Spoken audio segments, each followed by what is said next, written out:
Iverson. I'm the executive director of the Idaho chapter of the American Academy of Pediatrics, and it's my privilege to be part of the steering committee that helped put this conference together. I think it was about 5 years ago I had the opportunity to listen to Linda at a presentation, and her knowledge and wisdom and creativity was just one of those things that really resonated with me. So as we were looking at speakers, she's always on the top of my list.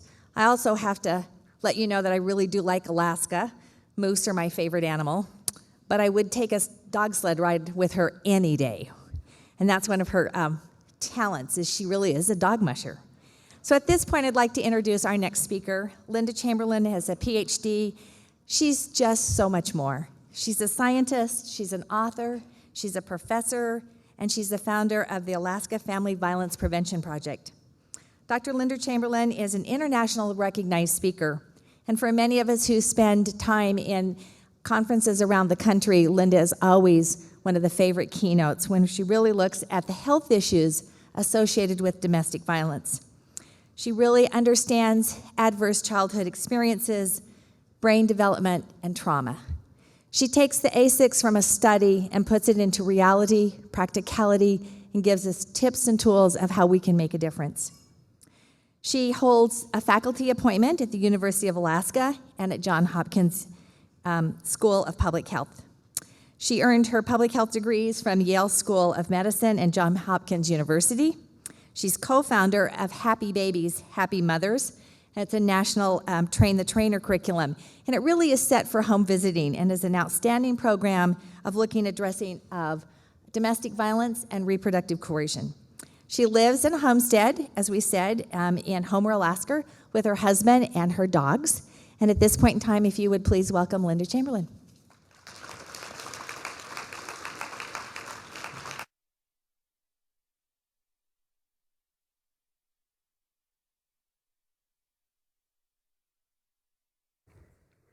So I want you to know you can come on a dog sled ride with me anytime, but the last thing I want to see is a moose on the trail. But I'll find you a moose somewhere else. Good morning, Idaho. I'm thrilled to be here again, and I was telling Kelly that the next time I come, every time I land, I'm like, why don't I give myself time? I need to do a vacation here. This is just such an amazing place and such an amazing group of people. You inspire me, and what an extraordinary day. And as we talk about a trauma-informed approach to adverse childhood experiences, I was thinking about what we were talking about this morning and a different meaning for ACEs that moves us where we want to go. So building off that, I'm going to change what ACE, now ACEs in Alaska stands for oil development, and it's also name of a hockey team, so I always have to clarify what I'm talking about with Alaskans.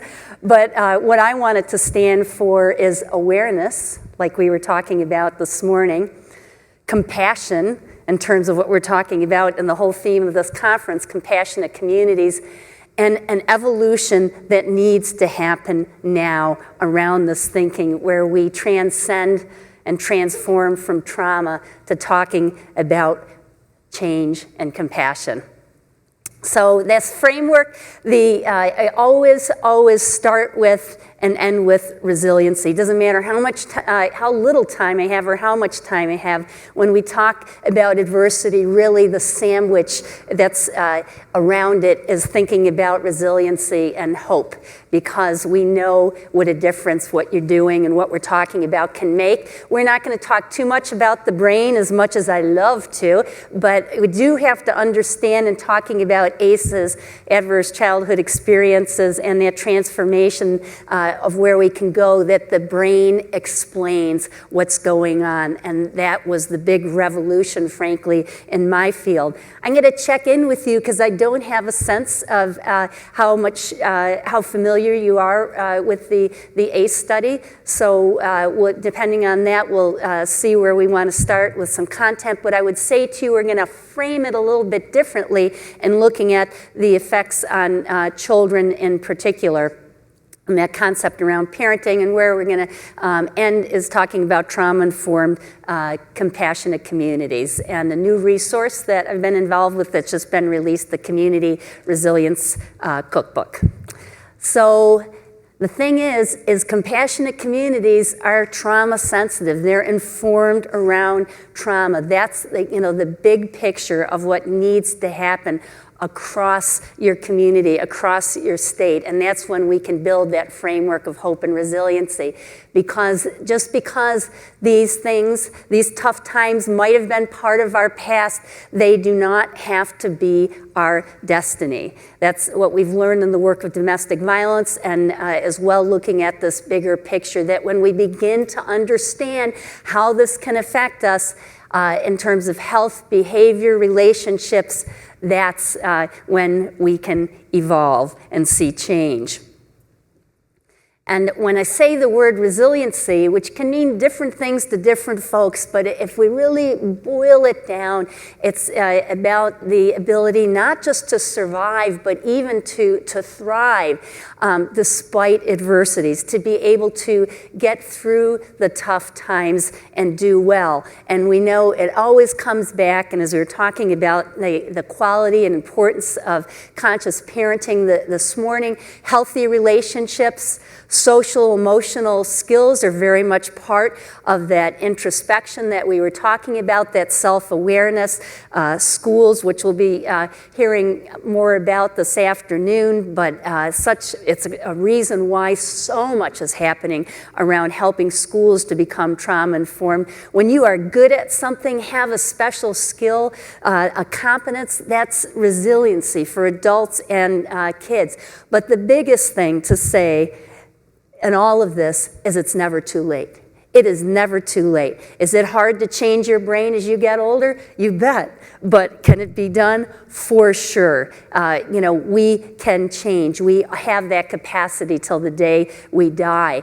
And in talking about this, the implications of adverse childhood experiences, and the brain explains, is just to understand, again, building on what we heard earlier, that early emotional experiences in a child's environment become embedded in the architecture of the brain. That's neuroplasticity, is both risk when tough times are happening and resiliency in terms of how we can get through the tough times when we have the skills to do so, social, emotional, and otherwise.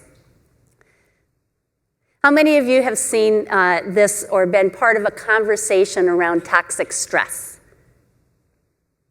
Okay, let's see, number of hands up. What I want to point out here, we all know, right, that not all stress is bad. That stress, when they call it eustress, positive stress, stress is part of life. Learning how to deal with it is part of life, and whether it's getting up on a stage and talking, or that you're going to talk about what you did all summer in kindergarten, or it's the playoff game, we need to learn to be able to tolerate and deal with stress. It's part of healthy development, and who we learn to do that from are our caregivers, our adult caregivers, typically our parents, which is why it's so important that the dual advocacy work we do, working with parents and children together. Tolerable stress, tough stuff happens no matter who we are. Things and individually, what stresses us is unique to us, but some things are somewhat universal. It can be an illness in the family, an accident, an injury. But if these things hopefully aren't clustering together, happening all at the same time or happening for a prolonged time, and most importantly, that we have that aware, conscious parenting and other adult caregivers who are attuned to us in our lives, what doesn't happen is that it becomes too much and overwhelms us.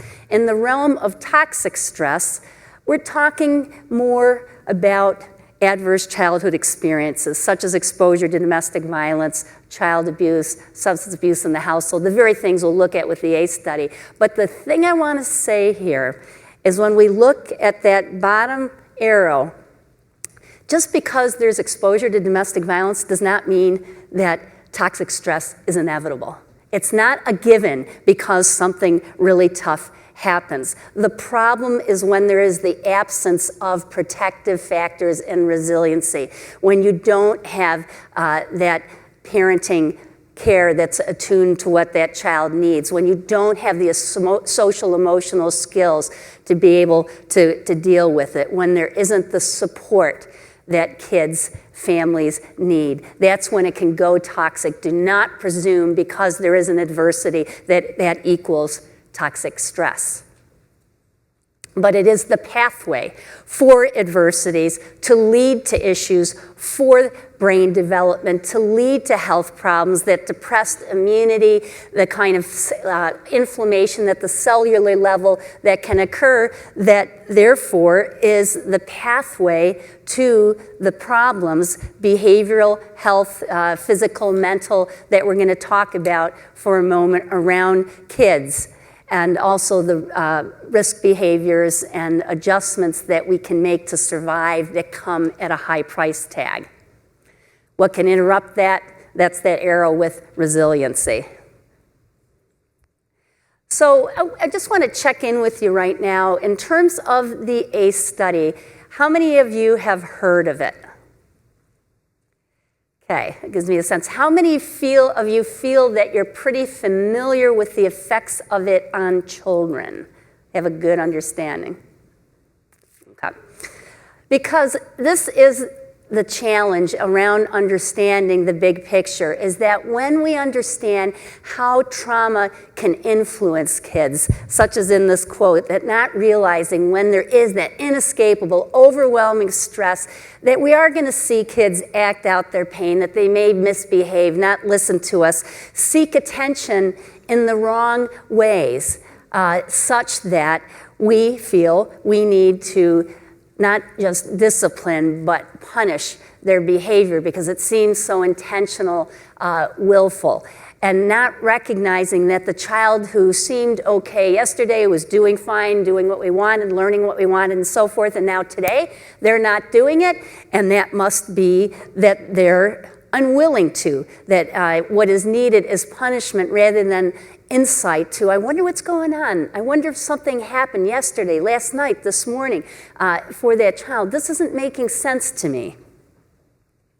And that's really what the ACE study brought to so many of us in shifting and looking at trauma through a different lens, and that understanding is such a key step in healing, that people could begin to realize that maybe the behaviors that they were adopting were to their own solution, not necessarily a healthy one, to deal with what was going on, but in a system that was telling them, you need not to do this, you need to change that, and realizing it's not what's wrong with me, it's really about understanding what happened to me, and that other people around me are compassionate and understanding that too. That's what compassionate communities can do.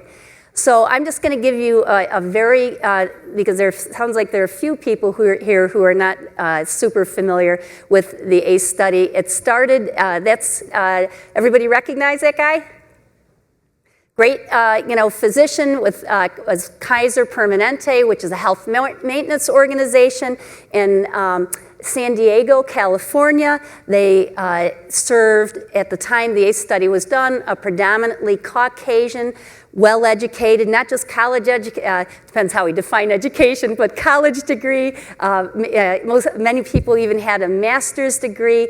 They had good jobs. They were middle upper income. Point is when you look at the ACE study numbers, you got to remember that this is not what we typically call, in my world of public health research, a high-risk population, okay? That was the big shocker about the data. Dr. Fletty was head of preventive medicine. He was doing an obesity reduction prevention project and had known many of his patients for quite some time. The intervention for weight loss was very successful, but people were dropping out, often the people who were losing the most weight, doing the best in the program. He was trying to figure out what was going on, started asking some what he refers to as unconventional questions, and was surprised by the answers, particularly initially around sexual abuse. They started asking about other types of adversities. He started working with Dr. Rob Anda with the Centers for Disease Control, and they would conduct a giant study with over 17,000 folks in it. And because it's a health maintenance organization, they have something that typically we don't have. If you tried to piece together my health records, good luck, okay? All over the country and beyond. But in this situation, they typically had decades of health information about folks that they were asking questions about childhood adversities. They were able to connect it to ER records, medication records, emergency room, national death index, and the list goes on. What were they asking about? Child abuse, physical, emotional, and sexual, neglect, physical and emotional, and types of household dysfunction. This is what was so unusual to be including other forms of adversities going on, a parent with mental illness, someone in the household who'd been incarcerated, domestic violence, only looking at perpetrated against moms, substance abuse. They also looked at separation and divorce. But the other thing about this is research that was looking at all of these at the same time. And most of you have seen this data. I'm going to show you a little bit of Idaho data in a second. But again, these were numbers that surprised most folks because we're not talking about an at-risk population. More than 1 out of 4 disclosing physical abuse, almost 1 out of 4 disclosing sexual abuse, more than 1 out of 12 saying that their mom had been physically battered. These were numbers that shocked folks, that people would answer yes to these on a health questionnaire. But then they are able to connect this to health records. And they calculated a score. They didn't look at severity or frequency, but for each one of those experiences, each type of trauma was counted as 1 point. And so if you had the 0 answered no to all those types of adversities, then you'd have a score of 0. But if you answered yes to 5, that count 1, 2, 3, 4, 5, you'd have a score of 5. So this was quite unusual to be able to add up, even without severity or frequency, the number of traumas going on. And what they found, now you know this in your work, but this is typical science, that a lot of times it takes science longer to validate what you already knew, right? How often do you work with a domestic violence situation where there's one bad thing going on in that household? It's a gift, frankly, you know, I mean, as awful as that is to have, but to just have one thing. We rarely see it. Adversities, childhood adversities are good buddies. They cluster. And when you get one of them, you're highly likely to have another one. In fact, 87% chance of at least another one happening. So in this population, at this health maintenance organization, 1/3 had 0. But as we can see going up, quarter had 1, and we go up to 5 or more, and it's more than 1 out of 10 people. And something extraordinary about this, how many of you, I'm just going to check in again, are familiar with, or have heard about the dose-response relationship? This is really important about the ACE study because I'm an epidemiologist, as you know, and some of you have heard me say when I met my husband, he thought, because he was thinking epidermis, he thought I was a skin doctor and that he'd hit the jackpot. But of course, epidemiologists, for the most part, work in public health. And if you could find a dose-response relationship between something, your career, you're set. That is what you can do for the rest of your career because this is unusual, is it extraordinary. It infers a cause and effect relationship and it is rare. It's like talking about asbestos and mesothelioma, we just don't see it. But the important thing about that ACE score is that for each number you add, as it gets higher, you statistically increase the probability of the outcomes that you're looking at, in this case, health problems, behavioral issues. That's very, very important and extraordinary, and one of the things that makes the ACE study one of the most important studies that's ever been done, because when you start to look at this and think about it, you realize, as the American Academy of Pediatrics, who has gotten onto this in a big way, that many of our adult diseases really should be viewed as developmental disorders. They're beginning early.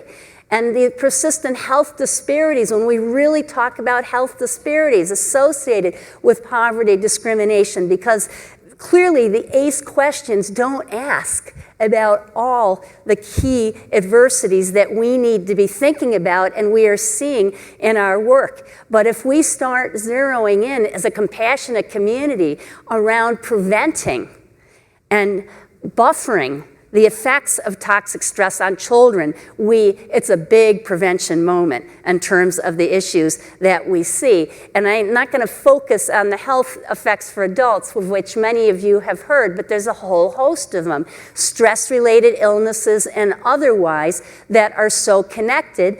And when you are working with clients that have a history of childhood adversities, we got to meet people where they're at to be understanding relative to their life experience how they can be impacted by it. That understanding, that compassion is absolutely critical. And it ranges from physical health problems to the self-medication that we're talking about this morning. And the thing about it is this doesn't just pop up as an adult. Relative to how we understand the brain explains the effects of what stress can do in the absence of protective factors when it does become toxic to a child's development, the effects start early. Huge connection with childhood obesity, with the decisions around parenting early intercourse, choosing to be teen parent, aggressive behavior, no surprise. I'll pull out dating violence specifically. It's why domestic violence folks need to be on the ACEs bus and understanding what's happening all across this country around this issue. And the self-medicating aspects of ACEs start very early, just like we see with childhood exposure to domestic violence and the suicide connection. And I'll just lift up some data here. It is a big issue for school readiness. One of the many reasons, again, that the American Academy of Pediatrics is so on board with this issue. Kids with 3 or more adversities during their childhood, nearly 4 times more likely to have developmental delays, 32 times more likely to have behavioral problems in school. It's interesting to me, as a person coming from the DV world, that the work in ACEs has thrown open the school doors to me, which I have traditionally had a harder time getting in. And of course, are we talking about childhood exposure to domestic violence as part of this? Absolutely. Huge implications for learning because of the brain issues that we've talked about before, and you'll be hearing more around this, but it speaks to the importance of social emotional learning, how often misdiagnosed, just like kids exposed to domestic violence we see with the ADHD label, and why in classrooms it's important to be thinking about adjustments that can reduce triggers relative to the symptoms that we can see in overreacting to noise, sudden changes in schedule, and all of that. In a state that is in essence inebriated, Alaska, this is a very important issue because I see kids starting to drink before they get on the school bus in the morning when they're 6, 7, 8, or hitting the cough syrup or whatever they can find. And when that's gone, then you look for household products and so forth. And we do all the substance abuse prevention, but the prevention intervention needs to be trauma-informed to understand that it's not just about acting out or peer pressure and so forth, but as a coping mechanism. That is a different lens and understanding why I choose to have a drink before I go in the classroom tomorrow. And suicide prevention. Teen suicide an issue in Idaho? It's such a big issue in my circumpolar world. And again, I bring this up. I know you know the connection, but working with your suicide prevention folks, because we have had a ton of suicide prevention programs that don't talk about trauma. And that aren't trauma informed. It's not that will be their focus, but the understanding, making the connection is very critical. And as is for the domestic violence world, that this is part of our reality in our work. The 95% probability that a child growing up with domestic violence is going to experience one other ACE. And more than 1/3 of kids exposed to DV will have 4 or more adverse childhood experiences. It just behooves us to be very well versed in this information, in this data, and most of all, what's happening in so many communities around this.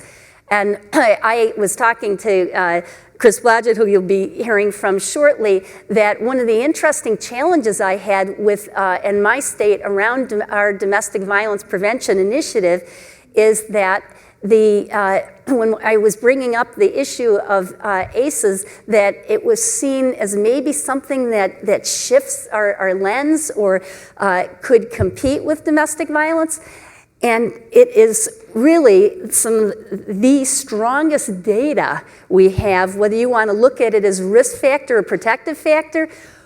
We need to be focused on this too when we're talking about primary prevention, because what else can you look at where we have this dose-response relationship and the power that we see in this data relative to victimization and perpetration? This is telling us something very key in terms of how we need to be looking at and doing our prevention work. And I know a lot of you know Liz Miller has done the amazing work, particularly around reproductive and sexual coercion. And this is a study of hers where looking at a nationally representative sample. Another thing that you can do when you have data like this, which is unusual, is you can calculate an attributable fraction. You can say, I can look at this problem and I can figure out how much of this is due to that, to this risk factor. And that's what she did, and was able to show that she could account for more than half of dating violence, victimization, and perpetration when we took ACEs, adverse childhood experiences, into consideration. So this is how much this intersects with our work. Now, it is pretty amazing. So I was showing you, that data from San Diego, California, which Alaskans would say, not us, okay? Even though, and not a very at-risk population either. But you see, we now have population-based data on ACEs all over the country. Alaska went in as the 19th state, I believe, and what I want to see is Idaho. Okay. In fact, I couldn't resist but call your data, because I'm a data nerd anyhow. So I called them before I came down. What's happening? Folks talking about, this is part of the behavioral risk factor surveillance system, survey. It's a data is collected across your state about a whole bunch of different risk factors, and there is an opportunity to add an ACEs module in, and this data is being pulled among states, and it's very, very educational. We are just looking at our first data in Alaska and are very excited because we are seeing a reduction in young adults. And that's where we want to be going. And that's certainly something that has been shown in some other, one of the leaders, Washington State, in looking at ACEs as well. But let's look at some Idaho data, because we do have some data. And if you looked at the National Survey of Children's Health around ACEs data, it's a little unique in the sense that it excludes child abuse and neglect, because that would have raised some real difficulties in collecting this data. But on the other hand, it did still include exposure to domestic violence, but it also added economic hardship. When we look at the ACEs questions back from the 1990s, the original questions, we know now that there are other things that we want to be asking about. So here is Idaho in red, looking at the percentage of these adversities among children ages birth to 17 years old. And we see you're a little bit less than the national average at 0, equal at 1 or 2, and higher by a bit, 15% for 3 or more among kids. So again, the opportunity to be able to compare to other states, you can go to the website and look at individually at this data for Idaho. And I also wanted to just take a look relative to race and Hispanic origin. And we see for no adversities that the non-Hispanic white, and boy, those blues are a little hard to tell apart here. The dark blue, then non-Hispanic black in the green, and then the slightly lighter blue Hispanic being actually a little bit lower than non-Hispanic white, and therefore, as we go over and look at 3 or more adverse experiences, that's where we're going to see the difference being highest among non-Hispanic black, and actually a little bit lower among Hispanic compared to non-Hispanic whites. And we can look at this for poverty and economic hardship too, because they added that question. And again, so important, because these are the things, in looking at adversities, are we asking about oppression? Are we asking about poverty and economic hardship? And here we see a very significant kind of step up there in terms of when we go to 3 or more ACEs and seeing that highest prevalence at the poverty level and below. What are we considering as a compassionate community? What are we asking about to understand what's happening? So that's the end of my data moment, and what I want to talk to you now about is, this is the screen for the Community Resilience Cookbook that has just gone live online. If you go to www.communityresiliencecookbook.org, this is the picture you're going to see. It is a compendium of information around ACEs with some background, which is by the numbers, kind of information I just talked about, the language of ACEs, because here's one of the challenges in the field, and this is something to think about as you are continuing to work on being a compassionate community. Shared language. Because we come from different fields that have different languages, and it's amazing how that can be a barrier to having a conversation, to building the partnerships that we need to have. So it's an important starting point. It has information, much more information than I just talked about, around understanding toxic stress and how the brain explains.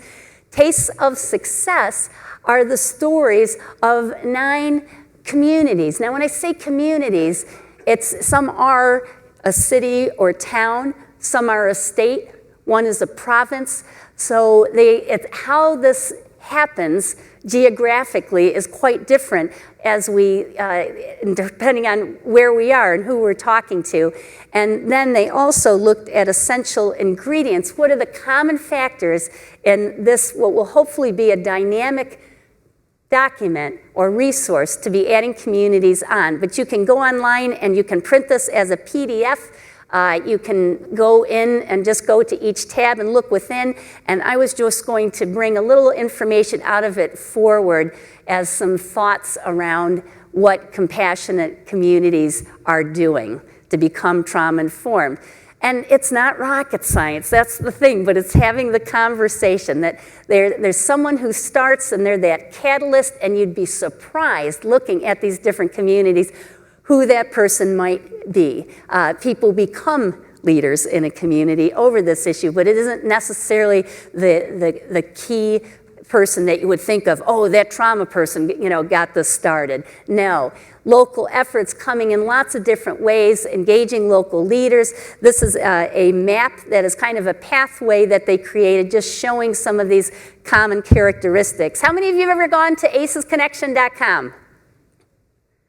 Oh, there's a homework assignment, because there Every day, new information about what's happening around the country on ACE is being posted. So I really encourage you. And if Idaho wants to have a chat room, an area to share, you just have to contact Jane Stevens, acesconnection.com, and you can create a space for people to be connecting, the coalition and so forth, what's happening, what people are thinking about in Boise, Idaho, and so forth. Well, collective impact is an aspect of many of these communities, which is a very specific model, but what I'd say to you is it's really thinking about who needs to be at the table, who isn't here, what do we have to contribute, what can we do today, how can we take ownership of this and be tracking what we are doing, always the challenge, in a meaningful way. So we're seeing a lot of communities, in addition to being a BRFA state, like that map I showed you, collecting their own local data as well.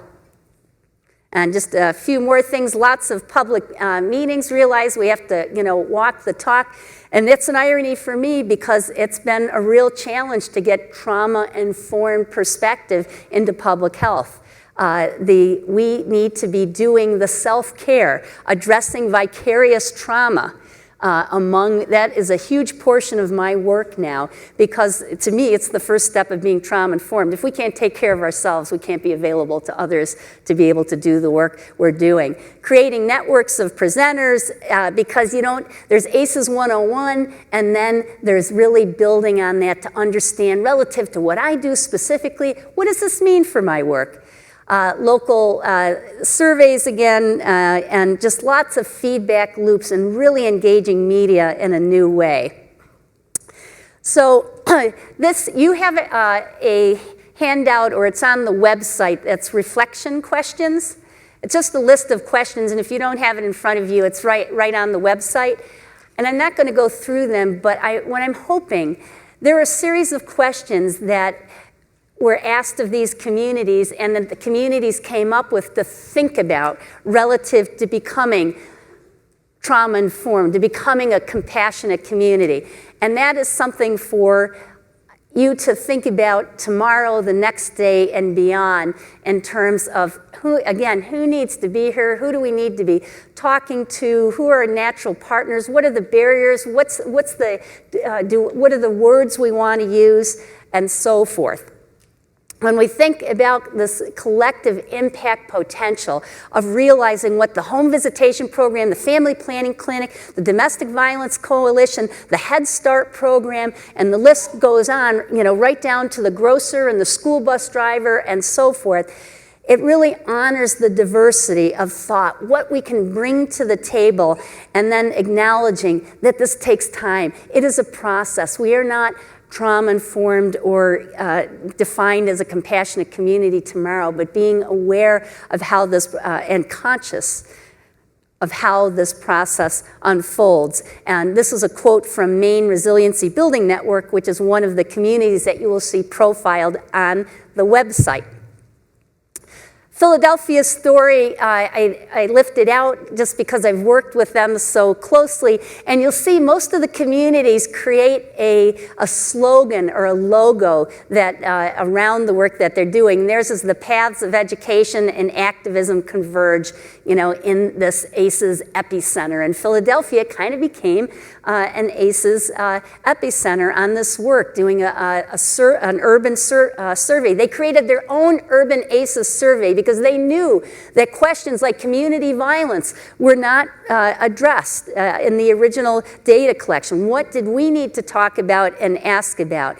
And they also, and to me, this is so Philadelphia in my experience, it's not the result of a top-down initiative of one single funder that moved in and said, here's millions of dollars for you to work with. Instead, it's this gradual flowering of multiple seeds, like this very conference today, of lots of planting of seeds, that then has been picked up by some activists in the community. Pediatricians have been huge in this process in Philly. Public health and behavioral health got on board, child welfare, And it just keeps expanding. And so it has been truly a flower opening. They formed a task force. They, right straight away, because we were arguing over what the word resiliency, means, to come to some agreement in terms of terminology, to understand that it is no one organization's responsibility. This isn't a fix it, you fix it model. They created a college course on healthy, positive parenting. Parenting should be worth college credits, don't you think? Don't you think that would be some of the most important education that anybody could ever get? And this really honors it, and it's very much working with a very, very high-risk parents who I have to tell you taught us so much. Emergency room project called Healing Hurting People, because so many people in the ER, were just, relative to the community violence that is going on, unfortunately, in Philadelphia, had no advocacy, no support. They ultimately created this 6-week program called Nurture the Parents, again, to honor who are children's first teachers? Their parents. And so let's even build a curriculum around this. And one of the big effects, just in terms of the training that is happening with teachers there, was just instead of looking at a parent who dropped off a kid who was crying or had a dripping nose and starting to be accusatory around that parent that they didn't care, they're not paying attention, is that question again. I wonder what's going on right now, and I wonder if there's somehow, if I can key into that so I can be that person, that support that child, that mom needs. And Kenneth Ginsburg, have any of you looked at the 7 C's of resiliency? Go to Fostering Resilience I believe it's .org, Fostering Resilience website, or just put in Ken Ginsburg's name. Great work, particularly around the resiliency with adolescents, but just that acknowledging back to what resiliency really is built on is that connection, having connection. And if it can't be with that parent or parents, then how do we chime in? How do we get on board to fill those gaps for that kid? He's looking, for the secret recipe, but has done a great job in identifying key elements of resiliency, particularly that focused on adolescents. And all of you have a copy of this booklet in your folder. And when I was mentioning to you how we became informed relative to those parenting classes and groups, and I actually did my pilot testing in the prison system of Alaska with this as well. We need to meet parents where they are at relative to their life experiences. I'm going back to what I said in the beginning, and to help them understand how childhood adversities can affect their parenting in ways that they may not even recognize. Because you can think you've done all the work, you've done all the stuff. If you're one of the lucky people who did get the support and has the support, social support now that you need as you are parenting, but stuff can sneak up on you in a way that you didn't expect and emerge in ways that unless you have an understanding around how that trauma can be affecting us, so that we again are not projecting, downloading on our children or anyone else. We can prevent the intergenerational transmission of ACEs, in my opinion, by helping parents to understand how this affected them so that it doesn't affect their children, even in the absence of direct adversity. That is our challenge. That is our vision. So this is designed to look like an app. Parents can scan QR codes in there and go directly to apps and other information, and something that I think Idaho will be really interested in, because you have been leaders around the innovative work you have done with adolescents. Is I just had a phone call last week, and it looks like we're going to be working with some national partners to create a booklet like this, another To the Amazing Brain series, specific for adolescents, trauma, and mental health. So I will keep you posted on that because it will fast track if we're able to move forward. And I'll be talking more about some resources around this, I know, tomorrow. Let's kind of close talking Tarpon Springs, Florida. It started with a local artist who was the vice mayor who said, you know what? So much of what we're looking at seems to be connected to trauma. Maybe we should be talking about this. She met with the city mayor. They created a list of 30 people to get together, had a steering committee. Communities will ask me as we go in and talk about this and do trainings, particularly around the Resiliency Cookbook. Where do we start? What do we do first? I just need to know where to start. Every community is different. You look, it's like resiliency. You look for your strengths in your community. Who's doing what and where people are ready to start. They created a memorandum of understanding that you can click on through the website that is actually a model that's being used in communities all over the place. It did a beautiful job because how can we get together and talk about the common issues that I know are affecting this program and that program. Goal, we want to empower people to do something without having them to think that they have to do it all to end all the violence. And this is Robin Sanger, who was the catalyst, the change agent initially in that community, but many others have stepped up.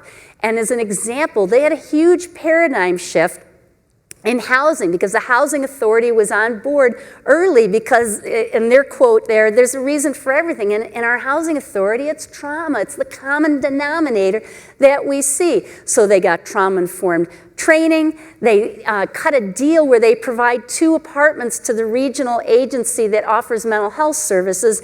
And there's a trade then to have on-site children's support programs.